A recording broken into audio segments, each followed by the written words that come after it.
Recebestes o Espírito de adoção, do qual clamamos a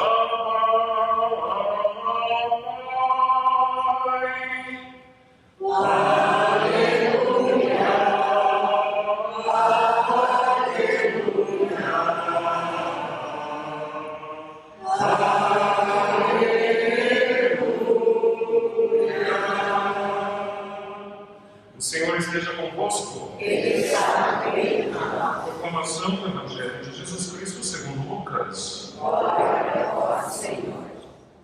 Um dia, Jesus estava rezando num certo lugar.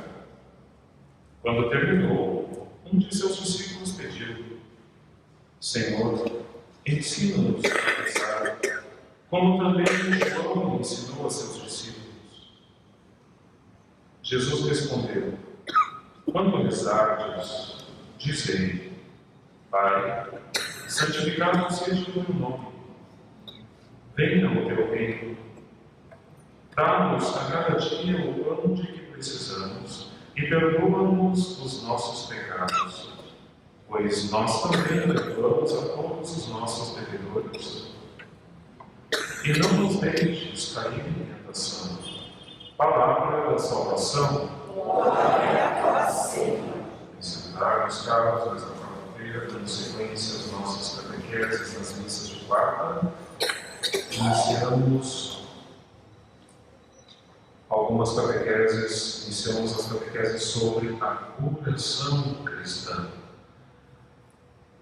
E a providência divina dispôs pela liturgia e também nós possamos, como os discípulos pediram ao Senhor, ensina-nos a rezar. Uma das suas catequeses, o Papa Paulo VI, de saudosa memória, disse o seguinte: o que faz a Igreja? Para que serve a Igreja? Qual é o seu momento essencial? Qual é a sua manifestação característica? A oração. A Igreja é uma sociedade em oração. A Igreja é a humanidade que encontrou, por meio de Cristo, único e sumo sacerdote, um modo autêntico de orar. A Igreja é a família dos adoradores do Pai em espírito e verdade. Para isso estaria a Igreja. Todo o resto, todas as demais ações da Igreja, tem aqui a sua fonte e tem aqui a sua finalidade. A oração, o diálogo com Deus. Toda atividade cristã se caracteriza como aquela atividade que procede da contemplação de Deus e a ela conduz. Tudo o que foge disso, por mais nobre que seja, cristão, tipicamente não é. Portanto, ainda que uma alma seja muito caridosa, pratique muito bem, faça obras meritórias, se não forem pautadas peças na oração, não são obras cristãs. A oração cristã, ela é uma oração que tem suas particularidades, porque todo tipo de oração, todo tipo de culto está relacionado com o tipo de fé que se tem. Por isso que o catecismo da Igreja Católica sabiamente está dividido em 4 partes muito pedagógicas. A primeira parte, em que cremos, a profissão de fé. A segunda parte, os mandamentos, ou seja, como agem aqueles que têm esta profissão de fé. A terceira parte, a liturgia, como ou que celebram aqueles que agem de acordo com a fé que têm. E a última parte, a oração. como rezam os que creem nesta fé, que agem de acordo com essa fé e celebram esta fé. Portanto, muitos tipos de oração não são cristãos. Não julgamos aqui o mérito ou o demérito, mas a oração budista, a oração islâmica, a oração judaica, a oração umbandista, a oração espírita, não são orações cristãs. Cada uma se fundamenta numa fé própria e de um jeito de celebrar próprio. A oração cristã é aquela pautada na profissão de fé cristã, que leva a uma conduta própria cristã, que leva a uma celebração própria cristã. Portanto, é uma oração com características muito particulares. Em linhas gerais, a oração cristã é essencialmente uma oração trinitária. Ela é sempre dirigida ao Pai, por meio de Cristo, sob a ação do Espírito Santo. Nosso Senhor do lava-pés disse: dei-vos o exemplo para que façais o mesmo. Ele não estava se referindo somente à questão de lavar os pés do povo se há serviço. Dei-vos o exemplo para que façais o mesmo. Que exemplo? A minha vida foi o exemplo para que façais o mesmo. Jesus sempre se retirava para orar e orava ao Pai, movido pelo Espírito Santo em favor da humanidade. Por isso, a oração mais excelsa é a Santa Missa, oração na qual o Filho se oferece ao Pai sob a ação do Espírito Santo em nosso favor. Isso é a missa. Nós tomamos parte nessa ação de Cristo. Em Cristo nos dirigimos ao Pai pela ação do Espírito Santo.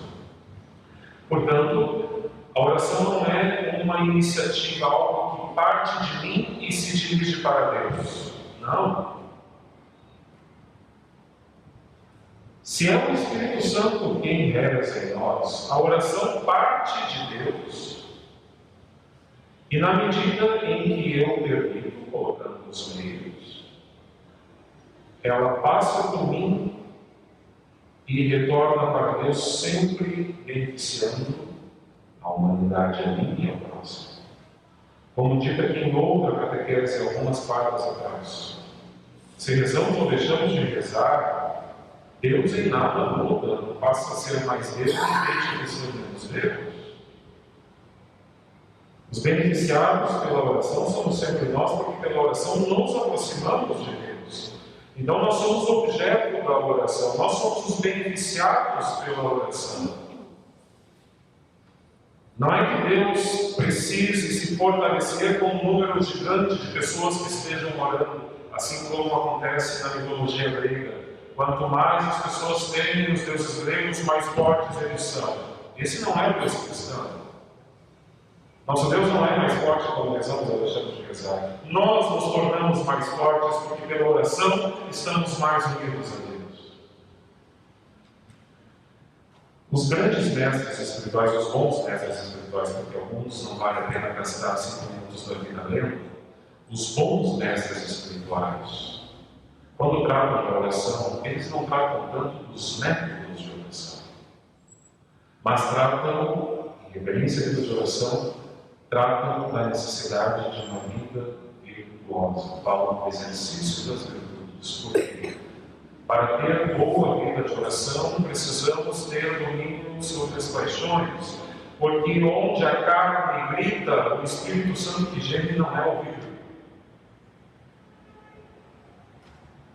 Precisamos ter domínio sobre as nossas paixões, precisamos perseverar na caridade, porque São João diz que quem ama e diz que ama Deus, quem vê que não ama, o próximo tempo é mentiroso. Precisamos cultivar as virtudes teologais da fé, ou seja, acreditar que Deus me ouve. Eu sei, Pai, que sempre me escuta, diz Jesus no Evangelho de João. Cultivar a virtude da esperança, a virtude de alcançarmos o céu, a virtude Deus nos escute, da esperança de sermos escutados por Deus, a oração que se traduz em prática pela caridade. Precisamos ser pessoas com vida de penitência. Se nós não soubermos abrir mão de prazeres lícitos, pois não saberemos abrir mão dos ilícitos e seremos dominados pelas próprias paixões, escravos de nós mesmos. Repito, a carne gritará lá onde o Espírito geme e o grito abafa o gemido. Então precisamos ter vida virtuosa.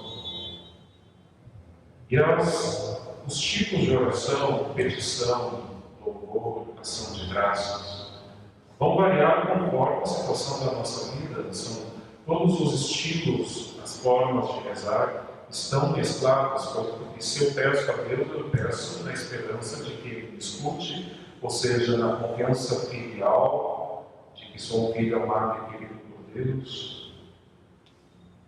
De qualquer forma, para não me alongar demais, esse texto logo mais será colocado no site da paróquia, são muitas páginas.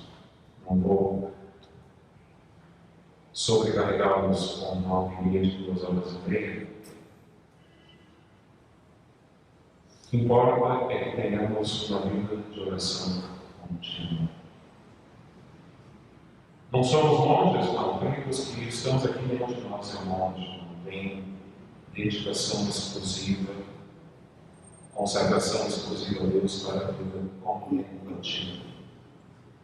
Mas, usando aqui uma expressão de São José Maria Escrivá, somos convidados a ser contemplativos no mundo. Como sermos contemplativos no mundo? Orai sem cessar em todas as circunstâncias, nos diz a Escritura. Mas como, Pai, da manhã ao pôr do sol estou sobrecarregado de trabalho, de afazeres domésticos? São muitas as práticas que estimulam a nossa oração contínua. A liturgia das horas, a bênção dos alimentos. Às vezes se escuta muito a expressão: hoje eu comi que nem um padre. Às vezes o padre tem que dizer: não, eu estou um porco. O padre ele reza antes de comer. Um animal tem que rezar antes. Uma oração da refeição não dura mais do que alguns segundos, não nos consome mais do que alguns segundos. A oração do Ângelus, ao meio-dia, às 6 da tarde, lembrando o mistério máximo da salvação do Verbo que se fez carne para a nossa salvação, o oferecimento de obras de manhã, fazer uma breve oração oferecendo a Deus tudo aquilo que nos consumirá o dia. Estaria uma forma de fazer com que o nosso trabalho seja uma oração. O exame de consciência diariamente, colocarmos na presença de Deus, repassarmos os nossos atos, pedir perdão pelo que não fizemos de bem, pedir suplicar a Deus graças para que no outro dia façamos melhor aquilo que hoje deixamos de fazer. A oração do Rosário. Uma alma enamorada não se cansa de dizer a pessoa amada: eu te amo muitas vezes e cada um é único. Como pode nos cansar de dizer, repetir a Nossa Senhora palavras carinhosas algumas vezes ao dia? A prática das 3 Ave Marias antes de dormir pedindo a Deus, por meio de Maria, um coração puro, a virtude da castidade. A virtude da castidade, ela deve ser vivida por todos os cristãos, de modos diferentes. O marido e a mulher serão castos, sendo fiéis um ao outro. Os religiosos, os sacerdotes, os solteiros viverão a castidade através do celibato. Os solteiros se casam e os religiosos e sacerdotes ao longo de toda a vida. Por quê? Porque bem-aventurados os puros de coração, estes verão a Deus. Os que não forem puros de coração só lamentam, estão nas bem-aventuranças. Então, todos os dias rezar 3 Ave Marias antes de dormir e pedir: Senhor, me concede a graça de viver a castidade. Dá um coração puro. São tantas práticas, as jaculatórias, ao passarmos diante de uma imagem, ao passarmos diante de uma igreja, elevar o pensamento a Deus, assim como se faz em todas as missas de forma muito breve, corações ao alto. Elevar a Deus o pensamento, enfim, são pequenas práticas que tomam de nós poucos segundos, mas que nos mantêm, usando uma palavra bastante moderna, conectados a Deus. Nos lembram constantemente nossa situação de criaturas. E aqui relembro o que disse Paulo VI. Para isso está a igreja. Se não temos vida de oração, pois muito mal, mesmo que batizados sejamos, mesmo que frequentemos os sacramentos, se não rezamos, vivemos, usando uma expressão que a gurizada usa, tipo bicho. É preciso que tenhamos tempo para nos relacionarmos com Deus.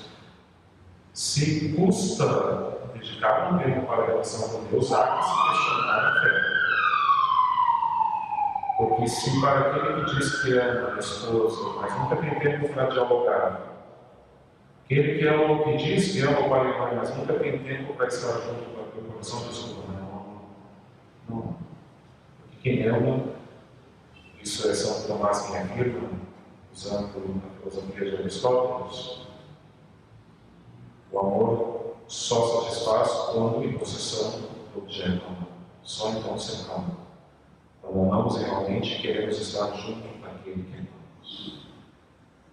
Que Santa Maria, neste mês dedicado ao Rosário, nos ajude a termos uma alma orante.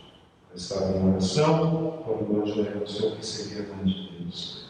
Fez a vida na oração porque viveu na presença de Deus. Na quarta-feira da semana que vem, nós meditaremos sobre os graus de oração, como conjugar a oração e o trabalho, e também como superar as dificuldades que temos.